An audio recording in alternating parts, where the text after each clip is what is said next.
ever wondered what connects the quiet halls of a monastery with the buzzing labs of a modern psychologist? Is it a battle between mind and faith, or a dance? Today, we're diving deep into the fascinating and often turbulent history of psychology and religion. It's a story of how humanity has tried to understand its own mind, soul, and purpose from ancient temples to Freud's couch. This isn't just history, it's a journey into the very heart of what makes us human. Let's travel back in time. Long before psychology was a formal science, who were the original counselors and therapists? They were priests, shamans, and spiritual guides. Ancient Egyptian priests analyzed dreams, not just for prophecy, but for clues to a person's inner turmoil. In ancient Greece, philosophers like Plato and Aristotle pondered the nature of the soul, or psyche, laying the groundwork for Western thought. Their ideas weren't just abstract philosophy. They were attempts to create a guide for living a virtuous, well-balanced life, a goal shared by both psychology and religion today. Fast forward to the Middle Ages in Europe. Here, the Christian church was the dominant force in all aspects of life, including mental well-being. The mind was seen through the lens of the soul. Emotional distress or unusual behavior was often interpreted as a spiritual struggle, a battle between good and evil, or a test of faith. Treatments were spiritual: prayer, confession, and pilgrimage. While this might seem unscientific to us now, it offered a framework of meaning, community support, and rituals that provided comfort and structure to countless people. It was a holistic approach where your mental state was inseparable from your spiritual health. Then came the Renaissance and the Enlightenment, a period of explosive intellectual change. The scientific revolution began to shift the focus from the divine to the observable, the empirical. Thinkers like René Descartes famously separated mind and body, a pivotal moment that paved the way for studying the mind as a distinct, mechanical entity. This was the dawn of a new era. Faith was no longer the only lens through which to view human experience. Reason and scientific inquiry started to offer a new, compelling alternative for understanding our thoughts and behaviors. The stage was being set for a major split.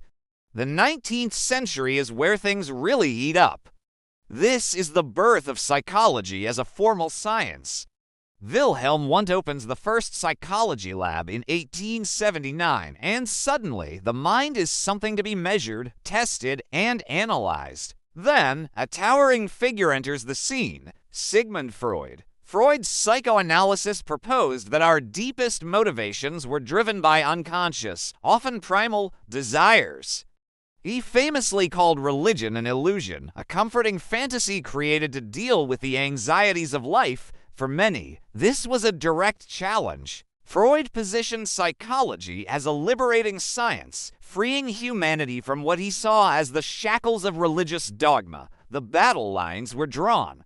This tension between the new science of the mind and age-old religious traditions defined much of the 20th century. Many early psychologists followed Freud's lead, viewing religion with skepticism, if not outright hostility. It was often seen as a source of guilt, repression, and irrationality, something to be cured rather than understood.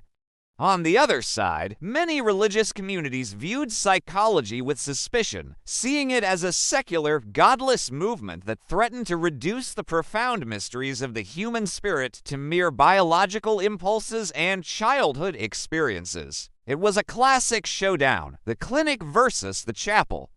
But as the 20th century progressed, a shift began to happen. Not all psychologists were hostile to religion. Humanistic psychologists like Abraham Maslow and Carl Rogers started talking about peak experiences and self-actualization concepts that sounded remarkably similar to spiritual enlightenment and transcendence. Carl Jung, a one-time student of Freud, broke away and argued that spirituality was a fundamental, natural human need. He saw religious symbols and myths not as illusions, but as vital expressions of a collective unconscious, a shared reservoir of human wisdom. These thinkers began to build a bridge, suggesting that psychology and spirituality weren't enemies, but perhaps to different languages trying to describe the same mountain.